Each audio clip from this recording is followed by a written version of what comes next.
স্বাধীনতা, কিন্তু স্বাধীনতা করে কোনো লাভ হয় না। এই যে ভুয়া কিছু লোক ঢুকে গিয়া যে কথা বলতে আসে তাকে আমাদের কিন্তু সে বানাই দেয়, ওরা নিজে আমাদের ভুয়া, ওরা সব ভুয়া। এই জন্য আমাদের এই অবস্থা। সুস্থ যেতে দিতেছে না, রিস্কালার বলতেছে মা কালকে আটকে রাখছিলাম ভাত খেতে পারি নাই, আজকে আটকে রাখবো ভাত খেতে পারবো না, তোমরা তো খাইতেছো আমরা কি খাবো? এটা তো একদম ঠিক আছে।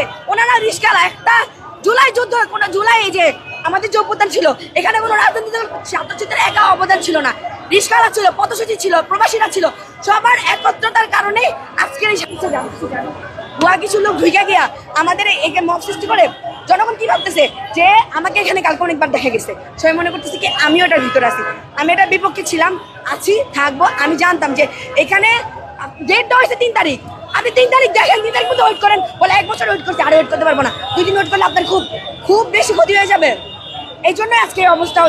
ওদেরকে বলা হয়েছে বারবার যে আপনারা যা শাহবাগে আপনারা অবস্থান কর্মসূচি অন্য জায়গায় গিয়ে করেন, যেখানে এরকম মানে একটা শাহবাগে একটা প্রাণকেন্দ্র, শাহবাগ একটা প্রাণকেন্দ্র, এখানে যেন কোনো ঝামেলা করা না হয়। ঝামেলা করলে এয়ারপোর্ট ব্লক হয়ে যায়, বিভিন্ন জায়গায় ব্লক হয়ে যায়। আপনারা দয়া করে এখানে কোনো ঝামেলা করবেন না। কিন্তু ওরা আমাদেরকে কিন্তু সে বলে মারামারি করছে।